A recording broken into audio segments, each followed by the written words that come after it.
چین کو نبی کے نور عین کو خدا حسین کو سلام.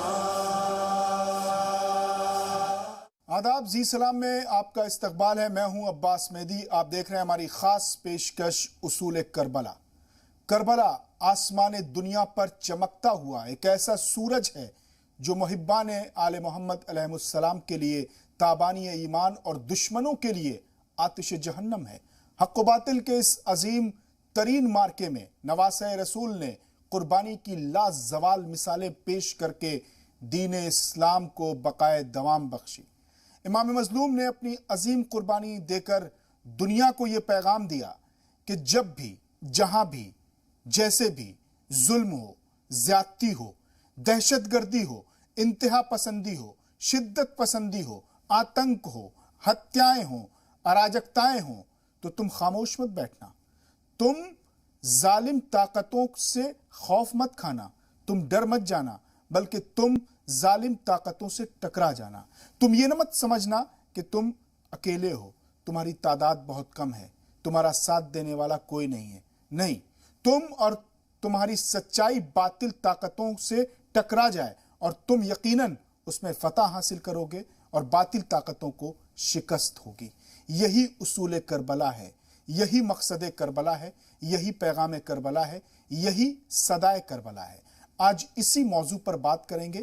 اس پر بات کرنے کے لیے ہمارے ساتھ موجود ہیں ہندوستان میں تشیع کی سب سے بزرگ اور معتبر شخصیت آیت اللہ حمید الحسن صاحب قبلہ اور Islamic scholar doctor club Rashid صاحب قبلہ. ہم دونوں علماء کا تہ دل سے اس پروگرام میں شرکت کرنے کے لیے استقبال کرتے ہیں. میرا پہلا سوال حمید الحسن صاحب سے ہی ہے. آپ سے میں جاننا چاہتا ہوں مولانا صاحب کہ کربلا میں بظاہر تو یہ دیکھا جاتا ہے، یہ سنا جاتا ہے، تاریخ میں ملتا ہے کہ یزید جیت گیا، لیکن کیا اصول کربلا کو بھی شکست ہوئی ہے؟ جی دیکھیے، اس کے بعد کہنے کے لیے میں آپ سے اجازت چاہوں گا. جی پہلے تو میں اپنے بھارت کے، ہندوستان کے دو چار بڑے لوگوں کی بات کہتا ہوں جن کو ساری قوم جانتی ہے. جی نہ صرف بھارت میں، ہندوستان میں، بلکہ پوری دنیا میں ان کو ہندو بھائی جانتے ہیں. جی چاہے وہ کرسچن ہو، بالکل. کسی بھی قوم سے ہو، مذہب سے، سب ان کو جانتے ہیں. بہت بڑا نام ہے مراری باپو. جی یہ کتھا میں ہندوستان میں نمبر 1 پر ہیں. جی اور ہمارے ان کے 40-45 سال پرانے تعلقات ہیں. جی بہت اچھے ہماری محبتیں آپس کی ہیں. جی تو یزید جیت گیا جی کہ ہار گیا؟ جی دیکھیے، بات ہار اور جیت اس پر نہیں ہوتی ہے جی کہ کس نے کس کے مکان پر قبضہ کر لیا. ہار اور جیت اس پر ہوتی ہے کہ یہ مکان پر قبضہ کرنے والا لوگوں کی نظروں میں غاصب ہے جی یا حق پر ہے. جی دنیا پہچان لے گی. یہ نہیں کہ خالی مکان پر قبضہ کر کے بیٹھ گیا تو یہ بڑا جیت گیا. دنیا کیا کہہ رہی ہے؟ یہ غصب کر کے بیٹھا ہے، ظلم کر کے بیٹھا ہے، اور جن کا حق تھا ان کو باہر نکالا. جو دنیا کہہ رہی ہو، ساری دنیا کہہ رہی ہو، وہ مانی جائے گی بات کہ مکان پر قبضہ کرنے والا نہیں جیتا. جو باہر چلے گئے، جن کے لیے ساری دنیا کہہ رہی ہے ان کے ساتھ ظلم ہوا ہے، وہی جیتیں گے. جیت نہیں کہلائے گی. آئیے ہم اس پر دیکھتے ہیں کہ ہمارے پورے بھارت میں، ہندوستان میں ہندو بھائی ہیں، کرسچن ہیں، سکھ بھائی ہیں، ہندو ہیں، جینی ہیں، پارسی ہیں، کتنے ہیں. میں پوری دنیا میں بھی جاتا ہوں اور بھارت میں بھی کوئی کونا ایسا نہیں جہاں میں نہ گیا ہوں. مختلف قوموں کے لوگ ہر جگہ میرے ساتھ ہوتے ہیں. تو میں نے یہ تو کہیں بھی نہیں دیکھا کہ کہیں کوئی یزید کا نام لینے والا ہو. جی اور اگر نام آتا بھی ہے تو لوگ اس کو بہت بری لفظوں سے یاد کرتے ہیں. جی بات یہ نہیں ہے کہ پروپیگنڈا اتنا ہو گیا آزاداری کے ذریعے کہ سب یزید کو برا سمجھنے لگے. یہ نہیں سوچیے گا کبھی، بلکہ یہ دیکھیں آپ جی کہ یزید کیا کہہ رہا تھا اپنے وقت میں جی اور امام حسین کیا کہہ رہے تھے اپنے وقت میں. اور آج 1380 سال گزر چکے کربلا کے واقعے کو. 1380 سال پہلے یزید نے کیا چاہا، امام حسین نے کیا فرمایا اور کیا چاہا اور کیا کہا. دونوں باتوں کو آپ سامنے رکھیں تو تقریباً 1350 سال سے 1400 سال سے ساری دنیا کیا کہہ رہی ہے یہ دیکھیے آپ. میں کہنا چاہوں گا جی یزید کے ساتھ جتنے لوگ تھے، جی یزید تو نام پہلے سے تاریخ میں مختلف حیثیت سے ہوتا تھا، لیکن یزید کے ساتھ کے لوگوں میں امر سعد تھا، ہرملا تھا، شمر تھا، جی خولی تھا، اور امام حسین کے ساتھ کے لوگوں میں جو بالکل تازہ آئے تھے ان کے ساتھ ایک ہی رات پہلے وہ الگ تھے، ان کا نام غور تھا. دوسرے جو چند دن پہلے آئے تھے ان کا نام وہب تھا، جی وہب. جی جو پہلے الگ الگ چل رہے تھے ان کا نام مسلم ابن اوسجا تھا. جی 1400 برس گزرنے میں مجھے ایک نام کہیں دکھا دے دنیا، کسی کا نام شمر رکھا گیا ہو، واہ کسی کا نام خولی رکھا گیا ہو، کسی کا نام عمر سعد پسر سعد امر سعد رکھا گیا ہو، کسی کا نام ابن زیاد رکھا گیا ہو. لاؤ بھائی دکھاؤ. لیکن ساری دنیا میں تمام مسلمان فخر کرتے ہیں جب ان کے بیٹے کا نام یا ان کے بھائی کا نام قر ہو، یا ان کا نام وہب ہو، یا ان کا نام مسلم ہو، یا حبیب ہو، مختلف نام. یہ سارے نام دنیا میں ملیں گے. جی یزید والوں کا نام کیوں نہیں ساتھ میں کہیں بھی ملتا؟ کون جیتا کون ہارا؟ جی آئیے اب میں دوسری بات کہتا ہوں. جی بجائے اس کے کہ میں نے ابھی آپ کو نام لیے کہ میں ان کی بات کہوں. ابھی میں 2 دن پہلے کل آیا ہوں واپس جی مراد آباد سے آگے بلند شہر کے آگے ایک بڑی جگہ ہے، اس کا نام ہے ساکھنی. جی بہت بڑا مجمع تھا جس کو میں ایڈریس کر رہا تھا. جی اس میں سوامی سارنگ کا ایک جملہ میں نے بڑا پسند کیا، ابھی بھی میں نے نقل کیا تھا، جی. شاید صاف آواز نہیں آئی، پھر سے کہتا ہوں. جی یہ 1400 برس پہلے جو واقعہ پیش آیا، 1400 برس بعد جی ہندوستان کا جانا پہچانا نام ہے سوامی سارنگ. جی ان کی تقریر کا ایک جملہ سنو اور بتاؤ کون جیتا کون ہارا.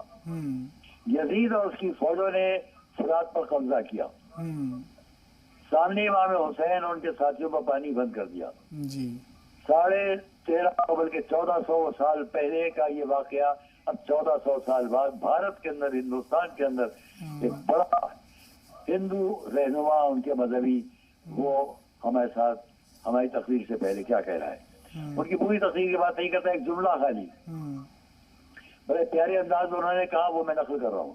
جی ایک طرف دریا بہ رہا تھا، جی لہریں پانی کی سامنے تھی، جی یزیدی فوج کے نام لیے بغیر ان کا کچھ لوگ وہاں پانی پی رہے تھے، اپنے جانوروں کو پانی پلا رہے تھے.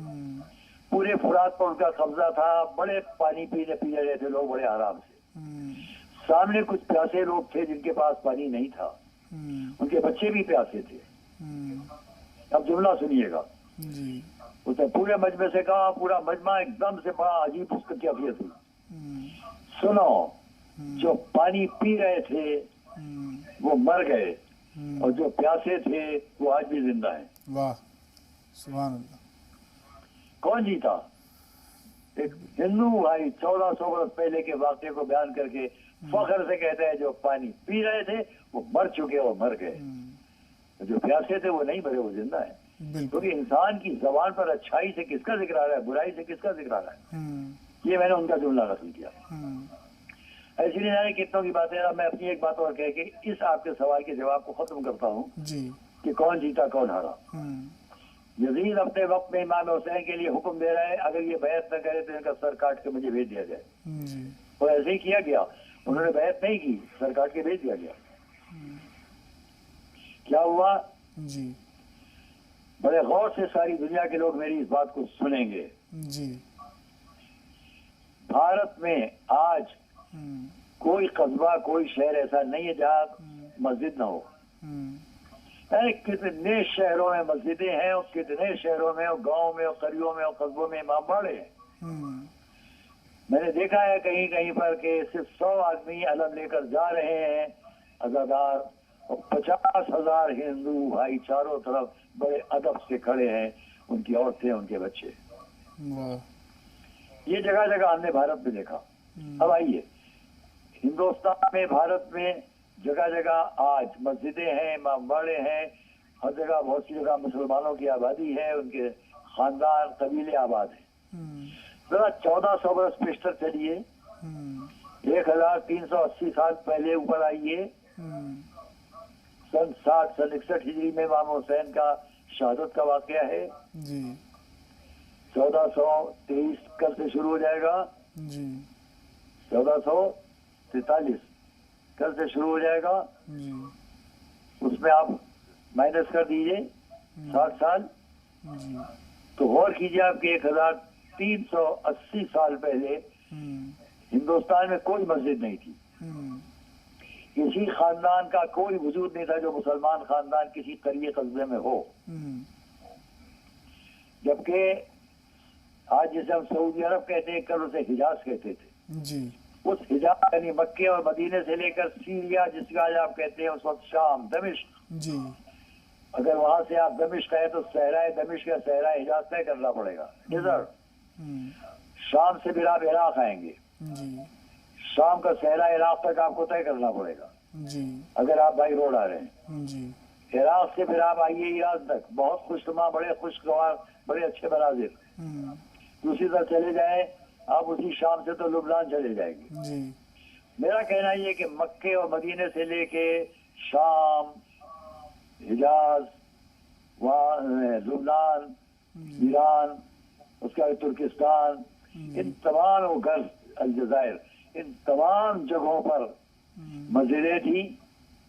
مسلمانوں کے قوم قبیلے کے لوگ آباد تھے. جی جگہ جگہ مسلم خاندان آباد تھے.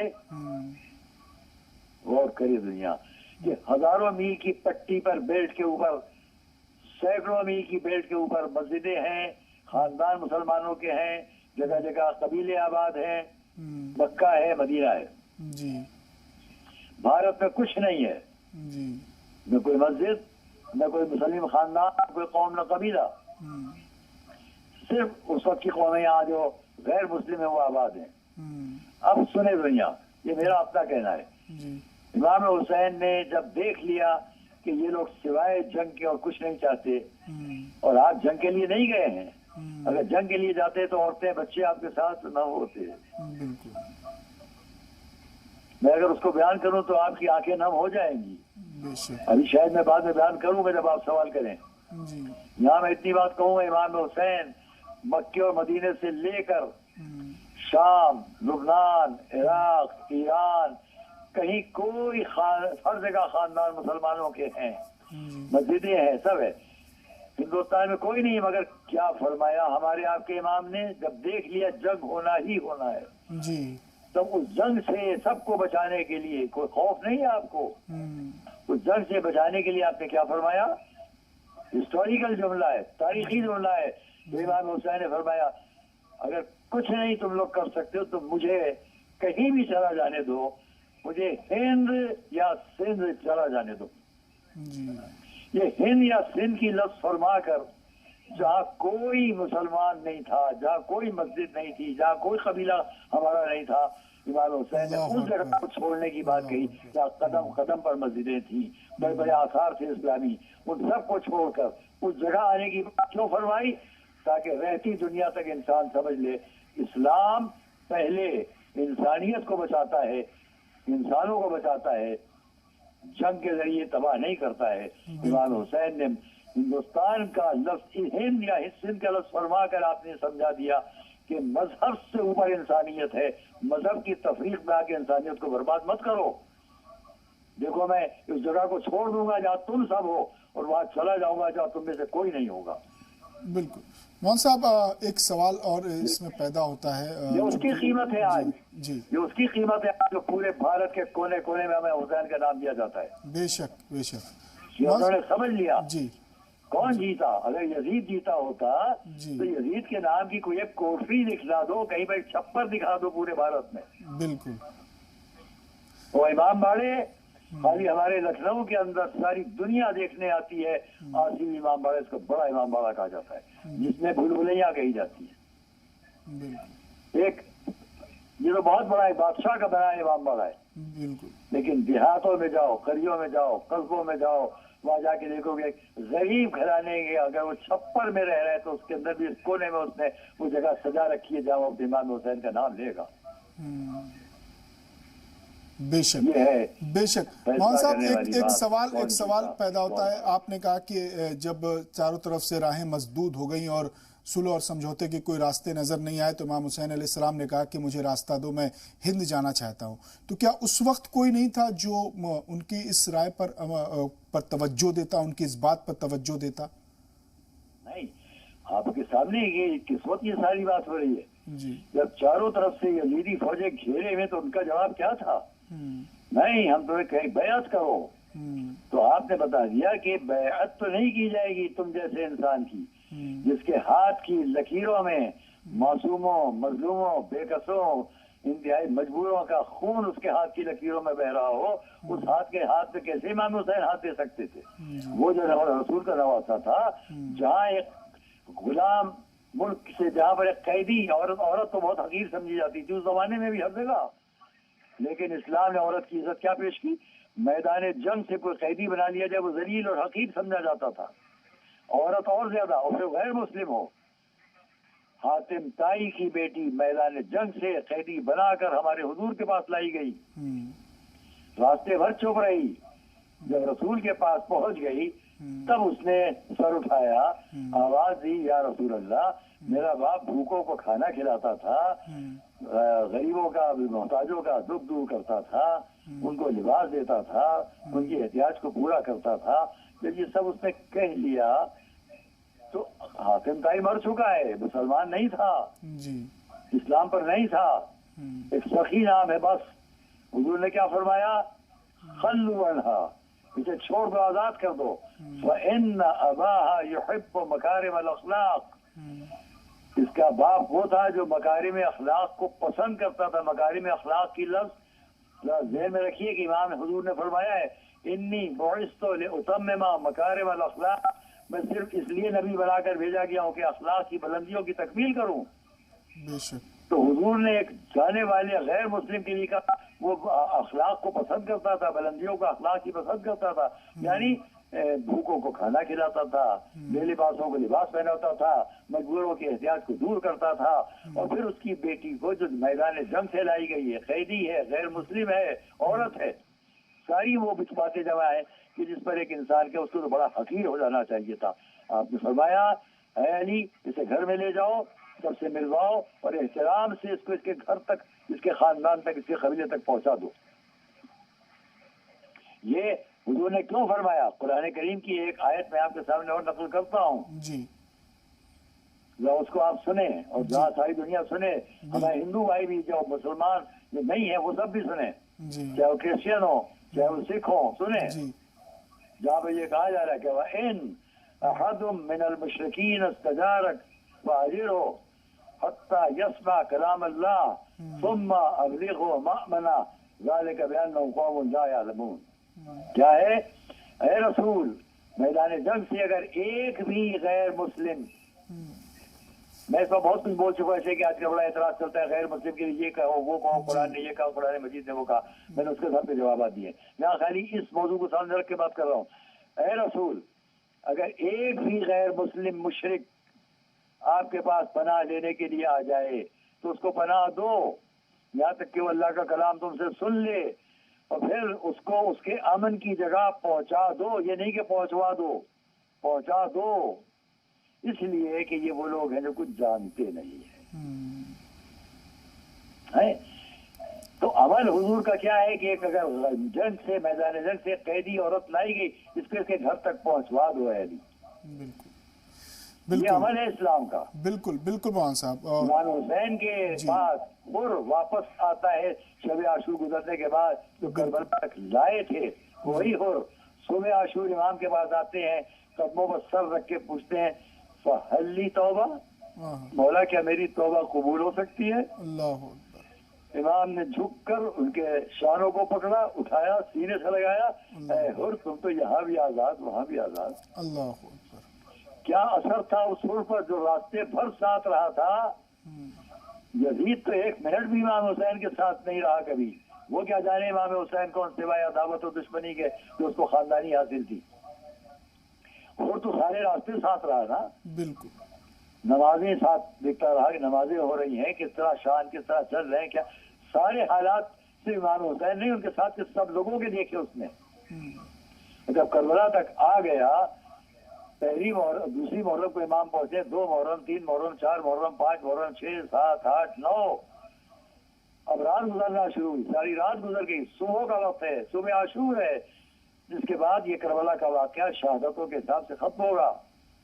وہ حر اتنے وقت تک ساتھ رہ کر اب جو پیش کر رہا ہے احمد, وہ خود بتا رہا ہے کہ اتنے کریکٹرز کا گواہ کون سا حر تھا. اگر ان کریکٹرز میں, ان کرداروں میں اس نے کوئی چھول پایا ہوتا تو یہ کردار اپنا ہرگز نہ پیش کرتا کہ صبح ہو کر اس نے فیصلہ کر لیا یہ جو لاکھوں کا لشکر ہے یہ بالکل بے برباد لشکر ہے, مجھے ادھر جانا چاہیے کہ جو واقعی اسلام والے ہیں. تو آ گیا اور پیروں کو سر رکھ کے کیا کہا اس نے, فہلی توبہ, مولا کیا میرے لیے توبہ ہے, کیا میری توبہ قبول ہے. امام نے اس کے سر کو اٹھا کے سینے سے لگا کے جب یہ جملہ فرمایا تم آزاد ہو اس دنیا میں بھی آخرت میں بھی, تو اس نے کیا خواہش کی, سب سے پہلے میں شہادت کا شرف حاصل کروں. یہ کیا ہے, کون جیتا کون ہارا. اگر یزید جیتا تو امام حسین کے لشکر کے ایک انسان کو دیکھو, یا ان کے خاندان کے لوگوں کو بتا دو, یا ان کے صحابی یا صاحب جو ساتھ میں تھے ان میں سے کسی ایک کے لیے بتا دو. حر کی زوجہ واپس چلی گئی یزیدی لشکر میں, حبیب نے بظاہر کی زوجہ چلی گئی ادھر لشکر میں, مسلم نے سزا کی چلی گئی زہیر کون کی تھے, کسی ایک کو بتا دو صاحب میں. بالکل, آپ نے بہت ہی سادہ زبان میں, بالکل آپ نے بہت ہی سادہ اور آسان زبان میں مثالوں کے ساتھ آپ نے یہ بیان کیا, یہ واضح کیا کہ کون جیتا کس کو. ہاں ادھر سے آدھا بتاتا ہے حق کدھر تھا, یزید حق پر تھا جی, تو اس کی جیت اس میں ہوتی کہ امام حسین کا کوئی ایک ساتھی وہاں چلا جاتا. وہ چلا جانا تو چھوڑ دو, کربلا میں عصر عاشور سب شہید ہو گئے, جو بچ گئی عورتیں اور بچے ان کو 11-12 محرم کو کس ظلم سے یزید کے پاس لے جایا گیا. اب میں ایک جملہ کہنا چاہتا ہوں جی, مجھے معاف فرمائیے گا میں زیادہ وقت لے رہا ہوں آپ کا جی, لیکن انصاف کیجیے گا.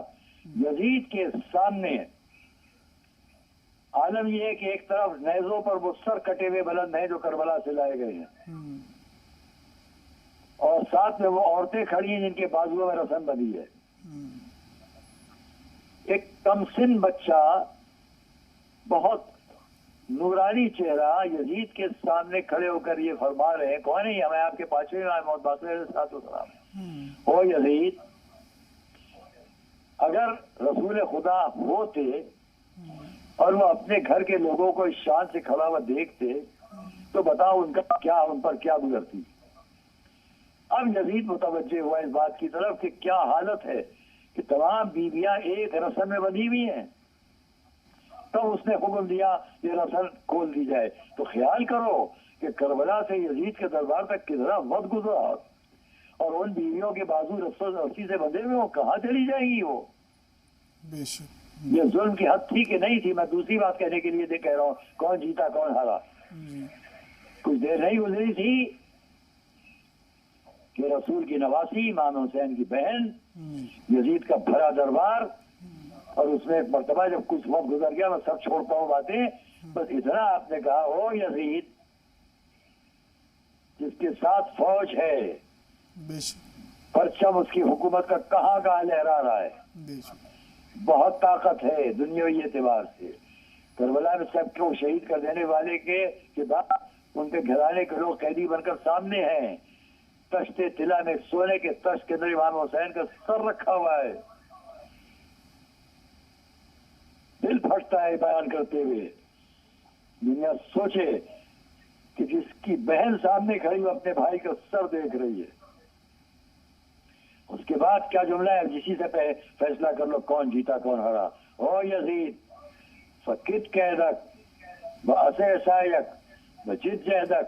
او یزید تو جتنا چاہے کوشش کر لے, جتنی چاہے کوشش کر لے, واللہ فواللہ لا تمحو عن ذکرنا, خدا کی قسم تو ہمارا ذکر کبھی نہیں مٹا سکتا. بے شک بے شک. اور یزید کے بھرے دربار میں امام حسین علیہ السلام کی بہن حضرت جناب زینب کبریٰ سلام اللہ علیہ نے یہ اعلان کر دیا کہ یزید تو ہار گیا اور میرا بھائی حسین جیت گیا۔ بہت بہت شکریہ مولانا صاحب، بہت بہت شکریہ۔